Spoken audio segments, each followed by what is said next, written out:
The Niners made a couple moves in the last week. They added Shaquille Brown, who really looked impressive physically at the minicamp. He's a second-year defensive tackle from Troy, who hurt his ankle in the preseason last year, got put on IR and with the Titans. And then they also added Hubbard, an offensive tackle who's played in the league for about a decade with the Steelers and I believe the Bengals and I think Tennessee last year. Browns. Yeah, Browns, not Bengals. Browns. Okay, yeah, Browns and Steelers. What'd you think of those? Are those is that something or is that nothing? Do you look at those moves as, man, those guys are just camp bodies, or do you think Hubbard actually competes with McKivitz? Do you think Brown actually makes the roster? What do you think of those two additions? All things considered, with it being the middle of May, I actually am intrigued by these pickups. And I know it's NFL schedule release week. We finally get to take a look at the schedule, look at this roster, compile together a win-loss record for these teams, and actually talk about football. So when you have that on top of some roster moves, it gets the juices flowing a little bit after a couple of dead weeks following the NFL draft. But I have to be honest with you, I'm pretty intrigued by both of these signings here. Shaquille Brown impressed the coaching staff so much during rookie minicamp as a second-year player that the Niners said to themselves, we need another look at this player. And you and I have talked about this a lot. I think that after the starters at defensive tackle for San Francisco with Malik Collins and Javon Hargrave, you brought in Jordan Elliott, you're a little bit thin at backup defensive tackle. Kalia Davis has never been able to stay healthy. Kevin Givens is a fringe roster type of player. And for Shaquille Brown, he has a lot of intriguing athletic traits. He's 6'3", 295 pounds. In the pre-draft process coming out of Troy, he ran a sub-5 40-yard dash, 4.92. He's really strong with the upper body, 30 reps of 225 pounds on the bench press. That would have been one of the best marks at the combine this year. Undrafted last year, had a pretty solid training camp, but then he was placed on IR in August with an ankle injury. And as you noted in one of your tweets, he didn't start playing football until 11th grade. So I think this is a pretty intriguing depth option at defensive tackle for the Niners. And the more I think about this Chris Hubbard acquisition for San Francisco, the more I wonder, are they bringing him in to seriously compete with Colton McKivitz at right tackle? And I talked about this on the show today, that maybe the Niners have some surprising changes to the starting lineup in store along the offensive line, because as we know, Colton McKivitz really struggled last year. And Hubbard has been a 10-year veteran who's been in the league for a long time.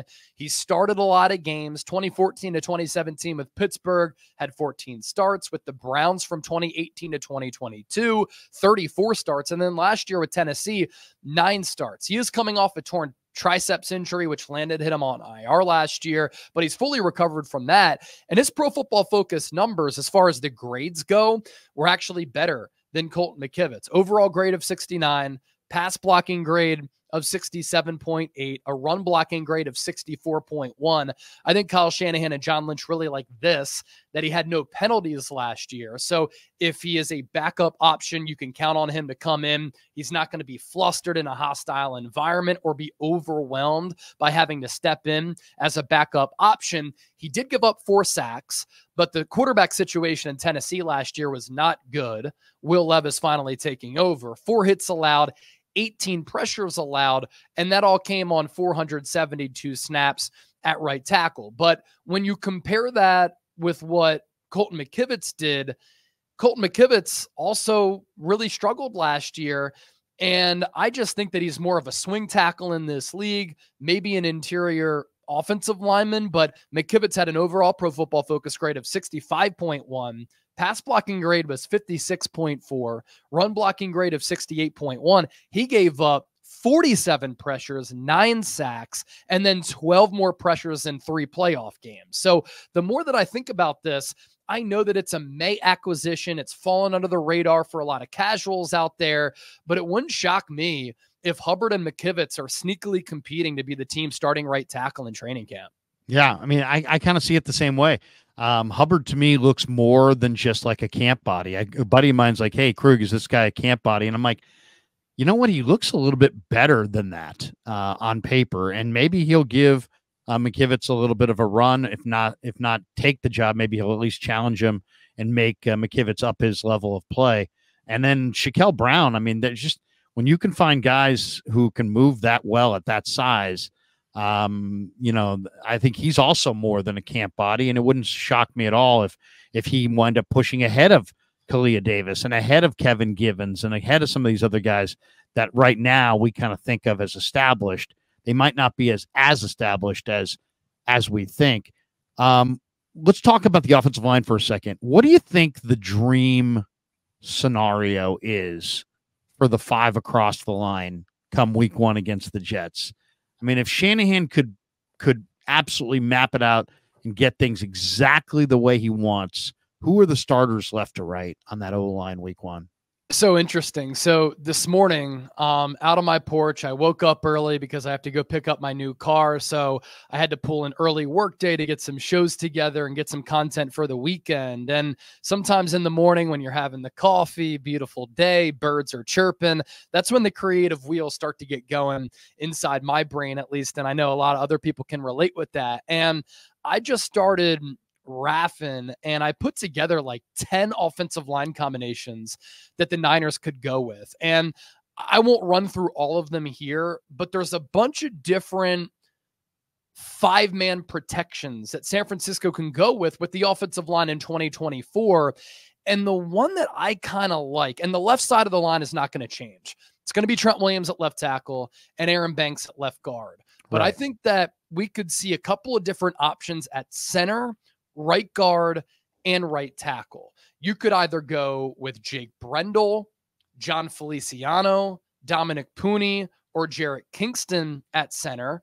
But Drake Nugent got off to a really good start at rookie minicamp, and I like his athleticism. He was a first-team Big Ten player last year for the national champion winning Michigan Wolverines. He's got just looking at him, by the way, he is really, really wide. Yeah. I mean, he's short. He's 6'1" and change. But Chase, this guy is, if the average offensive lineman is, certain width, this guy's broader than your average offensive lineman. He's really a wide body. Yeah. And I know that you had Dieter Kurtenball of the Mercury News on your show on Thursday night. And in his column, he said, if you're thinking about a similar body type, Jason Kelce. Now, Jason Kelce is shorter. He was lighter in the pre-draft process. He was well under 300 pounds, and he ran like a sub 4.9 40-yard dash. Drake Nugent has that similar build. He's not as fast as Jason Kelce. So I'm not comparing the two, but body type-wise, that'll kind of get people thinking what he could bring to the table as far as the frame. He did run like a 5.2 40-yard dash in the pre-draft process, but at nearly 300 pounds, that's pretty good. Now, he did struggle against some stronger interior defensive linemen at the college level, but he started every game for Michigan and was a first-team Big Ten player in a conference where there are really good offensive linemen, because think about where they're recruiting in the Big Ten. A lot of that in the Midwest. You have a lot of wrestlers and farm boys in the Midwest. I used to work out there. And then in turn, defensively, there are a lot of really good defensive tackles. So those are all the options that could start at center. And starting at right guard, depending on what you do at center, there are also multiple options there. You could start Dominic Pooney. You could start Jarrett Kingston. You could start John Feliciano. You could start Spencer Burford. He's still a really young player. He's in his early 20s. He came out of the draft 2 years ago out of UTSA as a really young prospect. And then at right tackle, it's the big question. McKivitz. You could go with Chris Hubbard. I don't think that Brandon Parker is a starting caliber tackle in this league. He's been terrible for the Las Vegas Raiders, even though he was like a 3rd-round pick a couple of years ago. And on top of that, he struggled to stay healthy. You would know because you were at rookie minicamp. I don't know if Dominic Pooney can play right tackle. He primarily played left tackle in college, and last year he was one of 3 offensive tackles in college football to play 700-plus snaps and not give up a sack. Jarrett Kingston also played left tackle and didn't give up a sack, but they have shorter arms. McKivitz has shorter arms as well, but there are a couple of different options at right tackle too. So to answer your question, the combination that I kind of like is Trent Williams at left tackle, Aaron Banks at left guard, John Feliciano or Drake Nugent at center, And if it's Nugent at center, you go Feliciano right guard or Dominic Puni at right guard. You could go Feliciano at center, Puni at right guard, and then maybe Chris Hubbard or Colton McKivitz at right tackle. It's going to be fascinating to see how the Niners see that positional group in training camp, I think. Yeah, no, Nugent, and also it'll be interesting to see, because I think they really defer to Chris Forster, the O-line coach. Yeah. And I guess Forster pretty much handpicked a lot of these guys as far as he really liked Puni. He really liked Kingston. They deferred to him with a lot of these offensive line picks because they really believe in his ability to find guys that fit his scheme and the scheme they want to run, the outside zone. It is interesting to see, like, will they try to go continuity based because Jake Brendel was a Pro Bowl alternate 2 years ago and did start in the Super Bowl last year. Do they kind of look at it that way and say, hey, you know what, we're going with the incumbents until we fall on our face? Or do they look at this and say, you know what, Nugent looks like the guy who could be a plug and play, even though he's undrafted. He might be a plug and play center for us going forward. He was Stanford's team captain for 3 years before he transferred to Michigan. Very smart, very tough. And you're right. He went up against Johnny Newton and Michael Hall and all these guys in the Big Ten. He struggled with them at times, but Nugent's definitely got the width and the smarts and the tenacity.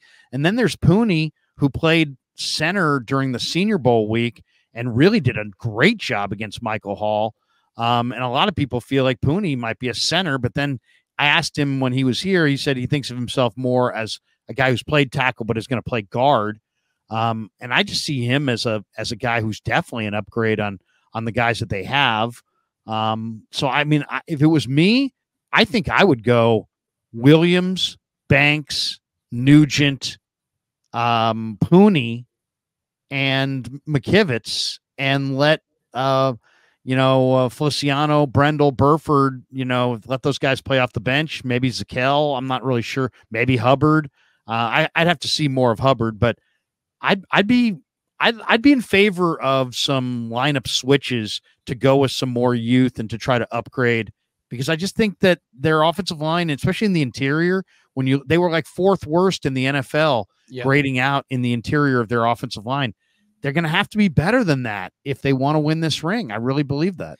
Yeah, and I said after the Super Bowl this year, after the NFC Championship game last year, after the NFC Championship game against the Rams a couple of years ago, like, the Niners have to start prioritizing the offensive line a little bit better. And until they do, you're going up against some really fierce defensive lines who are built in the trenches, because that's what it requires to make deep playoff runs, to be a playoff team, is to be built well offensively and defensively in the trenches. And the Niners have prioritized the defensive line to their credit. They've invested, they've been aggressive, trades, free agency, draft, of building up that unit.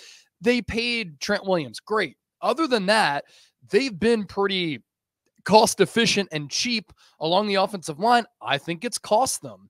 The interesting domino is John Feliciano, because he comes back on a 1-year deal. And last year, he was one of the higher graded guards in football. Now, I like his versatility as a player, as a backup, because when Aaron Banks had the turf toe, he filled in.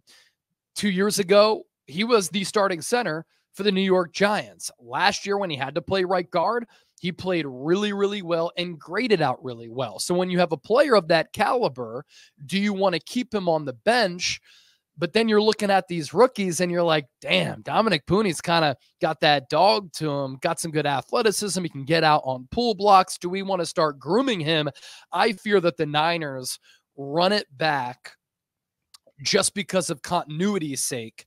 And they go with the same offensive line again in saying, look at what we did last year. We were the #1 overall offense in the National Football League. But you look at some of the in-depth numbers: pass protection, run blocking, pass protection win rate, run block win rate. They just didn't grade out well. I think what you got to do, not go with continuity for continuity's sake, go with the best players and at least see what a change along the offensive line could do for you, because the last couple of years that unit just simply has not been good enough. Yeah, no, I mean, they have to be better. They have to be better on that offensive line.